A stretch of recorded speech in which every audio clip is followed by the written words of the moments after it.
seja bem-vindo para mais uma aula de Direito Constitucional aqui no Axioma Educacional. Comigo, professor Janeval Chaveiro. É um prazer estar aqui com vocês, ministrando mais uma aula de Direito Constitucional. Hoje, Direitos Sociais, especialmente elaborada, produzida, que a gente organizou aqui, para você que vai fazer o concurso do DEPEN, Departamento Penitenciário Nacional. Concurso esse que está com o edital lançado, publicado e também com inscrições abertas. E falando um pouquinho da banca também, Sebrasp, CESP, uma banca já tradicional na seleção de concursos e também uma banca bem temida pelos candidatos. Claro que você não terá esse problema, a gente vai tirar de letra esse primeiro tema aqui dessa aula e sem dúvida você vai conseguir gabaritar a sua prova, certo? Já vou pedir para você também se inscrever aqui no nosso canal, para você ficar por dentro das nossas publicações, dos nossos vídeos de conteúdo e tudo mais. Até porque a gente vai estar lançando nesses próximos dias, a gente vai estar lançando a gente vai estar publicando vários vídeos aqui, especialmente para o DEPEN, certo? De todas as disciplinas. E trazendo aqui para o nosso slide, vou te chamar aqui para a nossa aula, eu quero falar rapidamente sobre o nosso edital. O que o nosso edital trouxe? Em direito constitucional, o que ele trouxe? Direitos e garantias fundamentais, direitos e deveres individuais e coletivos, direito à vida, liberdade, igualdade, à segurança e à propriedade, direitos sociais, tema da nossa aula de hoje, nacionalidade, cidadania e direitos políticos, partidos políticos, garantias constitucionais individuais, garantia dos direitos coletivos, sociais e políticos. Ponto 2. Poder executivo, forma e sistema de governo, chefia de Estado e chefia de governo. E o ponto 3. Defesa do Estado e das instituições democráticas, segurança pública e organização da segurança pública. O que eu quero falar sobre o edital rapidamente? Um edital muito sucinto. A banca realmente ela não abriu muito a possibilidade aqui de muitas outras matérias, de muitos outros assuntos que geralmente a gente vê nos editais. Ela realmente ela colocou bem curto o seu edital, o que ela vai cobrar dentro de direito constitucional. Professor, mas isso é bom ou isso é ruim? Tem um lado bom, como tudo, mas tem um lado ruim também. Tem um lado bom que tem bem menos conteúdo para você estudar. Tem um lado ruim que a banca aqui ela pode fazer 1 milhão de questões só sobre direitos sociais. Ou, melhor dizendo, só sobre esses pontos que ela trouxe. Já estou até falando da nossa aula aqui. Então, assim, ela trouxe pontos, vamos dizer assim, ela trouxe assuntos pontuais. Como que o senhor identifica isso, professor? Por que o senhor está falando isso para mim? Vamos dar um exemplo do Poder Executivo aqui no nosso edital. A banca poderia ter trago os 3 poderes, certo? Poderia ter trago o Poder Executivo, Legislativo e Judiciário, mas ela quis pontuar o Poder Executivo. Por quê? Porque ela vai cobrar isso de você. Ela vai cobrar isso de você. Não tem dúvida que vai ter uma questão sobre Poder Executivo, isso não tem a menor dúvida. Da mesma forma que aqui essa aula de direitos sociais vai cair. Por que o senhor sabe que vai cair? A Sebrasp adora direitos sociais. Ela vive cobrando direitos sociais. E geralmente ela é uma banca mais prática, então ela vai buscar lá no seu futuro cargo como policial penal federal que você será, algo relacionado para trazer para dentro do assunto. Então, assim, é bacana estar com a literalidade da lei muito na ponta da língua, que é uma das formas também da Sebrasp cobrar. E até porque é um concurso que a gente vai que está sendo cobrado a nível médio, nem mesmo nível superior. Ou seja, professor, por conta disso é mais fácil? Não significa que seja mais fácil. Significa que ela vai ser uma banca que vai cobrar nível literalidade de lei. Ela não vai cobrar jurisprudência, ela não vai cobrar doutrina, ela vai cobrar lei. Ou seja, aqui pra gente, Constituição. Então é importante eu ter a Constituição? Com certeza. E falando da Constituição, eu preciso que você tenha em mãos para a gente poder acompanhar aqui. Professor, o senhor vai passar aqui. Não. Você tem que ter em mãos a Constituição. Você tem que aprender a ler a lei. Você tem que aprender a ler a Constituição. Certo?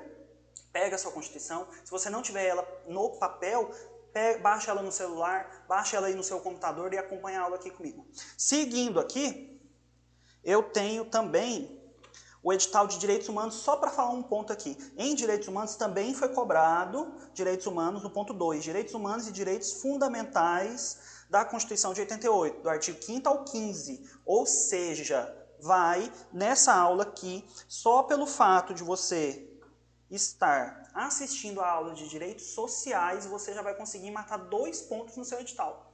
Um em direito constitucional e outro em direitos humanos, certo? Vamos seguir aí.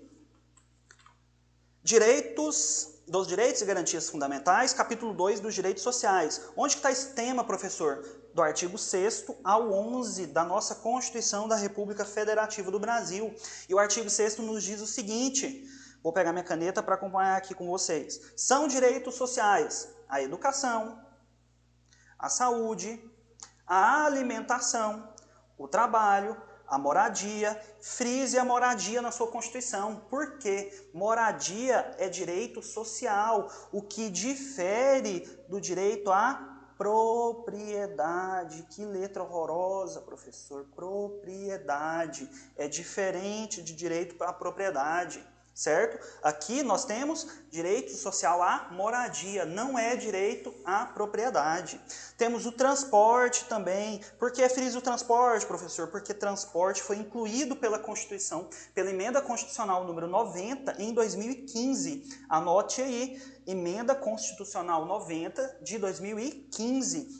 Não é tão recente, contudo, pode ser que caia dentro aqui dos direitos sociais, o artigo 6º, é a novidade mais recente. O lazer, a segurança, a previdência social, a proteção à maternidade e à infância, a assistência aos desamparados. Esses são os direitos sociais. Tem que decorar? Tem. Como que eu faço? Vou ler 1 milhão de vezes, até eu decorar. E aí, a gente passa para cá, aspectos gerais. Estado social de direito, Estado social de direito, direitos sociais de segunda dimensão. Que assunto que eu estou tratando aqui? Assunto direitos sociais de segunda dimensão. Eu estou falando da classificação dos direitos fundamentais. Lembra? Lá, quando a gente começa a estudar direito constitucional, a gente estuda a classificação dos direitos fundamentais. Qual é a classificação dos direitos fundamentais? Eu tenho direitos fundamentais de primeira, segunda e terceira geração ou dimensão. Ao meu ver, nomenclatura, né? A palavra geração não faz jus, né, aos direitos fundamentais, tão quão importantes eles são. Por quê, professor? Pensa comigo. Quando a gente pensa em geração, a gente pensa em algo que passou. Ah, geração dos meus pais. Ah, geração futura. A gente não pensa assim? A gente pensa em algo que vem, depois vem outra lá na frente. Então, os direitos fundamentais, eles não podem ser classificados como gerações. Por quê? Porque os direitos fundamentais, eles não se perdem no decorrer do tempo. Eles, inclusive, eles se fortalecem, eles se solidificam, eles se desenvolvem. Então, ao meu ver, dimensão é uma palavra mais correta para a sua prova discursiva. Nada impede, claro, de você de você ver uma questão de objetiva, escrito geração. Ah, professor, está errado? Claro que não. Por quê? Porque alguns doutrinadores realmente vão trazer a palavra geração. Mas tudo bem. Então vamos vir para cá. Primeira, segunda e terceira geração dos direitos fundamentais. Eu tenho outras classificações? Tenho. Alguns doutrinadores falam em quarta, quinta, oitava, né? Quiçá, a oitava geração dos direitos fundamentais. Mas isso é assunto para outro momento, para outra prova, e não para esse momento. Até porque é uma discussão minoritária, né? A majoritária é a que é cobrada no concurso. Primeira, segunda e terceira dimensão, ou geração dos direitos fundamentais. A primeira geração, ou dimensão, o que ela me traz? Ela traz os meus direitos, uma liberdade clássica negativa. O que significa isso, professor? Liberdade clássica negativa ou direito de defesa. Agora ferrou, não entendi foi nada. Liberdades clássicas negativas são aquelas em que o Estado ele não precisa agir. O Estado não precisa agir. São direitos fundamentais, e lembre-se que estamos falando de direitos fundamentais. Ou seja, são aqueles direitos fundamentais, ou seja, previstos na Constituição, em que não somente previsto na Constituição também, né, porque ela vai trazer essa exceção, mas são direitos fundamentais em que o Estado ele não precisa agir para eu efetivar o meu direito. Que direitos são esses? Qual direito que eu tenho que eu não preciso que o Estado faça nada para eu possuir ele? Nem possuir, nem até mesmo exercer. Direito à vida, é clássico. Ele é clássico, ele é o mais fácil da gente identificar. Ninguém precisa chegar na sua casa para te falar assim, você tem direito à vida. Ou você não precisa ter uma certidão. Você tem uma certidão de nascimento para efeitos civis, mas não para efeitos constitucionais, para usufruir direitos. Claro que não. Por quê? Porque eu já nasço com o meu direito à vida. Ele é inerente ao ser humano. Direito à liberdade, direito de reunião, direito de propriedade. Todos esses são direitos de primeira dimensão. Ou seja, são direitos inerentes ao cidadão, ao indivíduo. E o direito de primeira dimensão, ele liga à ideia de liberdade, lá da Revolução Francesa. Lembra do tripé da Revolução Francesa? Liberdade, igualdade e fraternidade. O direito de liberdade, ele liga-se à ideia da primeira dimensão dos direitos fundamentais. Certo? Segunda dimensão, direitos sociais, é a nossa aula de hoje. Direitos sociais. Por que direitos sociais têm segunda dimensão? Porque agora elas são liberdades positivas. São liberdades positivas. Eu preciso que o Estado tenha uma atitude, ele precisa agir. Enquanto na liberdade, nos direitos de primeira dimensão, o Estado ele vai ter uma abstenção, ou seja, ele não vai agir, ele vai ficar inerte, e eu vou usufruir meu direito de liberdade, de a vida, propriedade. Agora, no direito de segunda dimensão, não. No direito de segunda dimensão, eu preciso que o Estado tome atitudes. Como que ele vai tomar atitudes? Ele vai tomar atitudes através de quê? Vamos para o slide. Se eu tenho direito de segunda dimensão, ele vai tomar atitudes de que forma? Através de quê, professor, que ele vai tomar atitudes? Ele vai tomar atitudes através de serviços públicos. Ele vai tomar atitudes, ele vai tomar através de serviços públicos, através de políticas públicas, buscando o quê? Buscando efetivar os direitos sociais. Então, o Estado age através de serviços e políticas públicas, buscando efetivar os direitos sociais. Porque agora, a gente acabou de ver os direitos sociais. Vamos voltar nos direitos sociais. Quais são os direitos sociais? Saúde, educação, saúde, alimentação, trabalho, moradia, transporte, lazer, segurança, previdência social, proteção à maternidade e à infância, assistência aos desamparados. Esses são os direitos sociais. Como que eu vou usufruir, como eu vou exercer o meu direito social à educação sozinho? Como eu vou exercer o meu direito social ao transporte, que acabou de entrar na Constituição, acabou, né, 5 anos atrás? Como? Não dá. Eu preciso que o Estado faça uma ação. E ele vai tomar essa ação através de serviços e políticas públicas. Buscando o quê? Efetivar os direitos fundamentais, os direitos sociais. Ficou claro? E aí, quais são os exemplos de direitos de segunda dimensão? Direitos sociais, direitos políticos, direitos econômicos. Todos eles entram, mas isso é uma aula lá. Mas aqui, o que interessa é direitos de segunda dimensão, são os direitos sociais. Porque eu preciso de uma atitude estatal. Eu preciso que o Estado haja. Eu preciso que ele tome atitudes através de serviços e políticas públicas. Certo? Seguindo, para a gente não deixar o assunto pela metade, direito de terceira dimensão. Os direitos de terceira dimensão, eles ligam à ideia de fraternidade, terceiro pilar da Revolução Francesa. Liberdade, o segundo pilar da Revolução Francesa é a igualdade, que liga aqui, vamos até anotar, ele liga aqui aos direitos de segunda dimensão. Igualdade. E antes de ir para o terceiro, vamos concluir essa igualdade. Que igualdade é essa? É uma igualdade material. Ou também chamada de substancial. Que letra horrorosa, professor. Não dá nem para escrever aqui. Substancial. Substancial. Então eu tenho uma igualdade material ou substancial.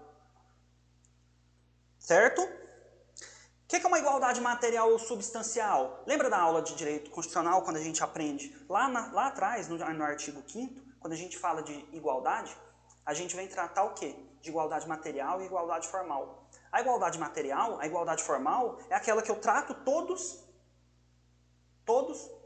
os iguais ou os diferentes, todos da mesma forma. Eu não faço distinção. Ah, professor, que maravilha, isso é ótimo. Não. A igualdade material, ela não é. A igualdade formal é essa que eu pego as pessoas, os iguais e os desiguais, e trato da mesma forma. Mas isso não é bom. Agora eu tenho uma igualdade material, que é aquela que eu vou analisar o caso concreto.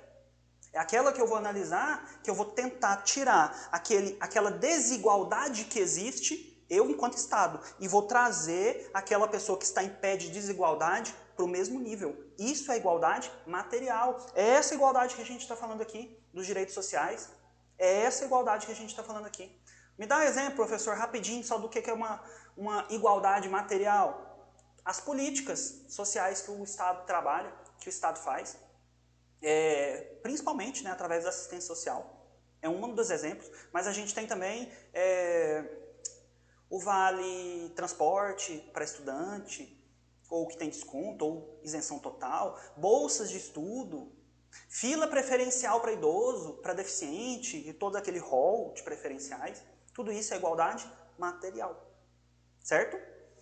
Perfeito. Seguindo, só para a gente terminar a classificação dos direitos fundamentais, a gente tem a terceira dimensão dos direitos, que liga a ideia de fraternidade. A ideia de fraternidade liga-se, faz um gancho aí no seu caderno, liga-se à solidariedade. Como assim, professor? Não entendi. Solidariedade? Que direito é esse? Enquanto direito de primeira dimensão, eu tenho direitos inerentes ao indivíduo, intrínsecos, ou seja, direito à vida é meu. Se eu perco a minha vida ou tenho a minha vida restringida, ou liberdade, o que te interessa? Nada. Ah, professor, interessa? Não. Não me interessa, no sentido de o todo. Não me atinge. A segunda dimensão, ela também é direito individual meu, ela alcança um coletivo, direito de educação, transporte, claro, mas ela alcança em especial a mim, eu e o Estado. O de terceira dimensão, não. O de terceira dimensão atinge o todo. Se atinge o meu direito, atinge a todos. Quais direitos são esses? Meio ambiente. Artigo 225 da Constituição. Artigo 225 da Constituição. Direito ao meio ambiente. Direito e dever de todos. Certo? Direito ao meio ambiente, direito ao patrimônio histórico-cultural, direitos do consumidor. E alguns doutrinadores dizem, né, para a nossa prova de primeira fase, o direito à paz. O direito à paz inclui-se dentro dos direitos de terceira geração, ou dimensão. Alguns doutrinadores hoje já vêm trazendo ele como quarta, quinta dimensão, a depender do doutrinador. Mas hoje, para a nossa prova objetiva, sem dúvida, o direito à paz está incluído, sim, dentro dos direitos de terceira dimensão. Certo? Para fechar esse primeiro tópico aqui de aspectos gerais, eu quero só fazer uma pergunta. Quero só, melhor dizendo, né? Talvez você está se perguntando. Ah, professor, e a evolução histórica? Direitos sociais, eles nasceram do nada? Não, não. Os direitos sociais, eles têm a sua origem em uma Constituição, lá na Constituição Mexicana. A Constituição Mexicana trouxe os direitos sociais em 1917, né? 1917, né? Os direitos da Constituição, os direitos sociais dentro da Constituição Mexicana. E depois, em 1919, lá na Alemanha, na Constituição de Weimar, né? Que traz também esses direitos sociais dentro de um primeiro documento, de uma Carta Magna. E no Brasil, professor, qual foi a primeira Constituição que trouxe os direitos sociais? A Constituição Varguista, de 1934. Alguns, né, que durou bem pouco, né, porque logo veio de 37 também, né, de Getúlio, mas é outro assunto. Então, os primórdios dos direitos sociais, Constituição Mexicana, depois, logo após, Constituição Constituição de Weimar na Alemanha, e aqui no Brasil, a primeira Constituição, 1934, Constituição Varguista de 1934. Tranquilo? Vamos passar para o próximo ponto. Vamos me acompanhar no slide. Direitos relativos aos trabalhadores. Relações individuais de trabalho. Agora a gente vai falar dos direitos individuais de trabalho. O artigo 7º, a gente estava no artigo 6º, agora o artigo 7º traz. São direitos dos trabalhadores urbanos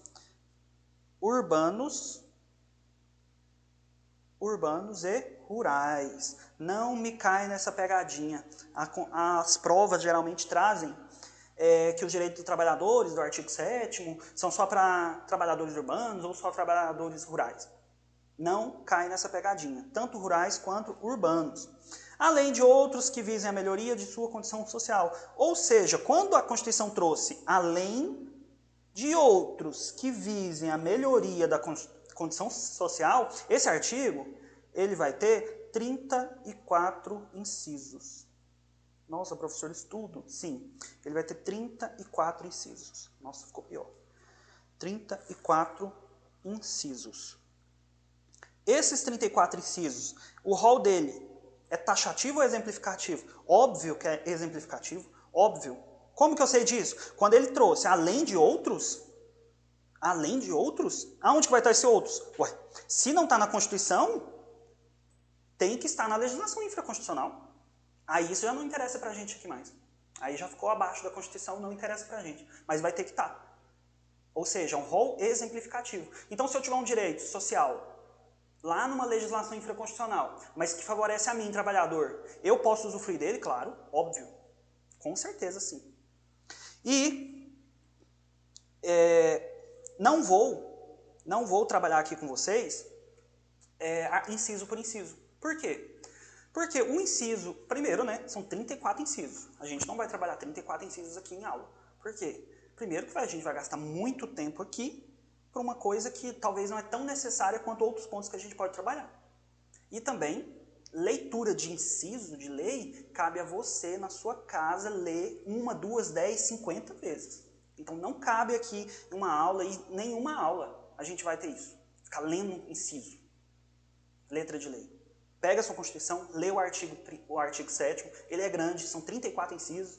O professor tem que decorar, tem que fazer um milagre. Tem que tentar aprender e decorar o máximo que você conseguir. Por quê? Aí eu vou fazer apenas uma dica para vocês sobre o artigo 7º. Não precisa pegar a sua Constituição. Nossa, eu não entendi nada de FGTS. Nossa, eu não entendi nada de um terço de férias. Não preciso entender. Eu também, de direito do trabalho, não entendo nada. E nem me interessa isso. E nem interessa a você. Por quê? Porque não vai te cobrar isso na prova. A sua prova não te exige direito do trabalho. A sua prova te exige direito constitucional. Ah, professor, mas um terço de férias é direito do trabalho. Não. Um terço de férias é constitucional. Se fosse direito do trabalho, estava lá na matéria trabalhista. Não está, está na Constituição. Ou seja, o que eu preciso saber? Eu preciso saber que o artigo 7º me trouxe aqui no meu rol o FGTS. Então, não tem que saber o que é FGTS? Não. Você tem que saber que ele está ali. Então, não tem que saber o que é um terço de férias? Não. Você nem saber fazer a conta. Você só tem que saber que o um terço de férias está aqui. Você tem que saber que vai ter um salário mínimo vigente, unificado. É isso que você tem que saber. Como que é feito isso na legislação trabalhista? Isso não nos interessa. Por isso que eu não vou ficar lendo com vocês. Certo? Mas vou chamar a atenção somente dos trabalhadores domésticos, parágrafo único. Ele não é tão recente também, 2018, né? 2018? Não estou com a Constituição aqui, não me lembro.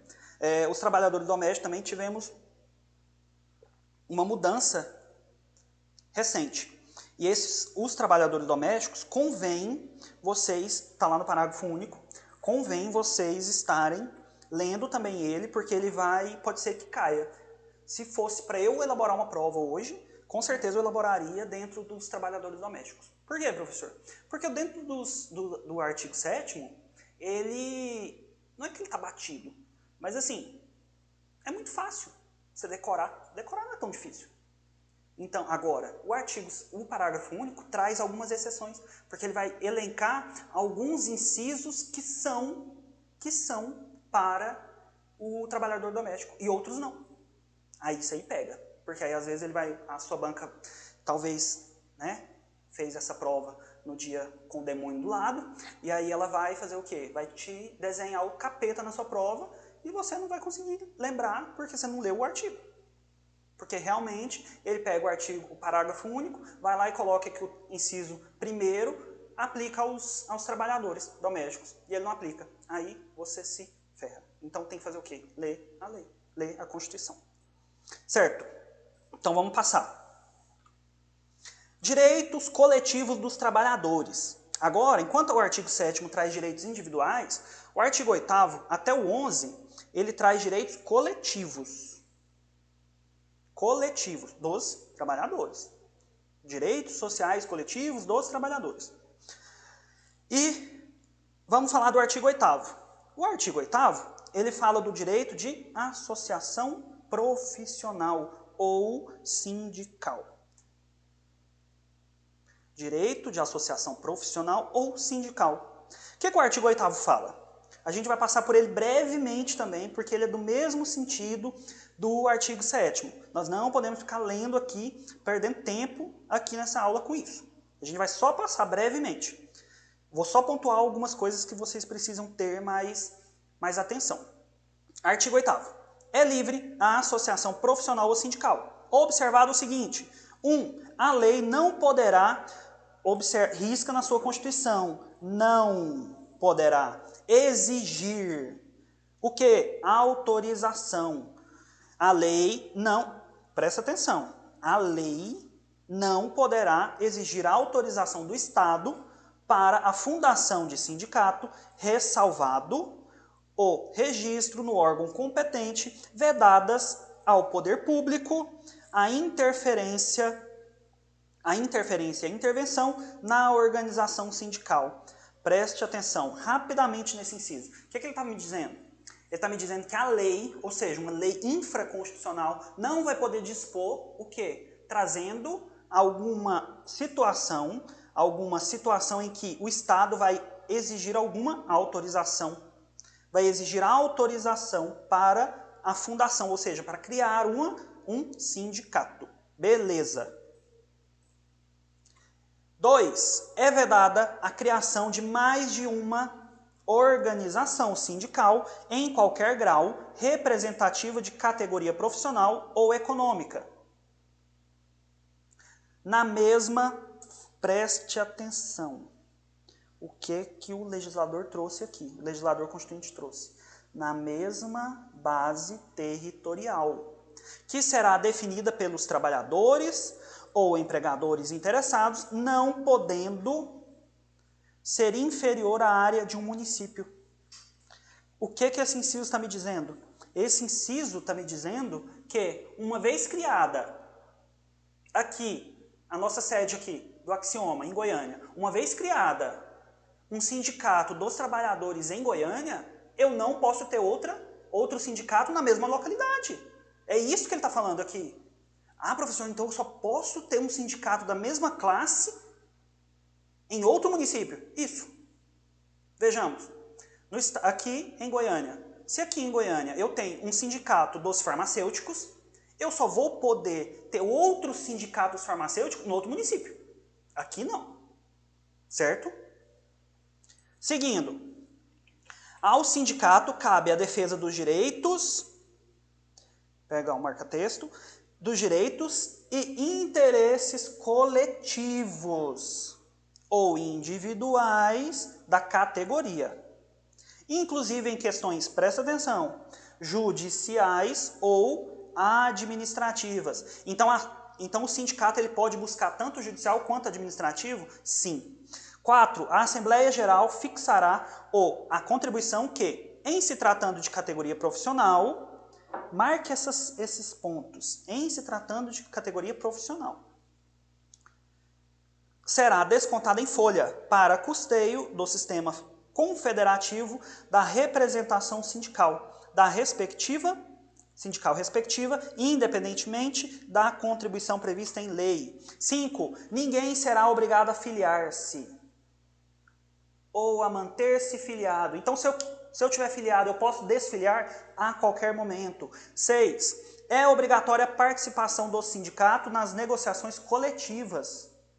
Negociações coletivas de trabalho. 7. O aposentado, isso aqui já caiu tanto em concurso, isso aqui já é tão batido.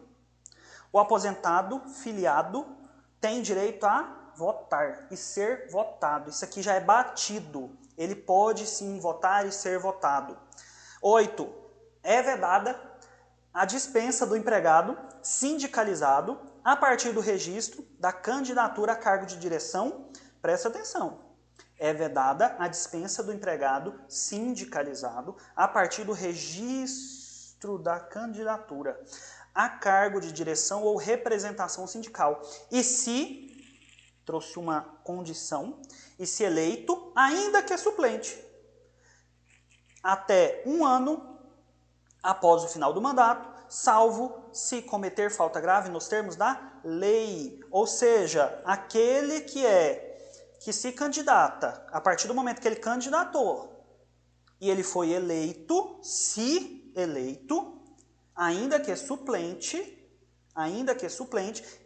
1 ano após não poderá ser dispensado. Ou seja, ele criou para ele aí uma estabilidade.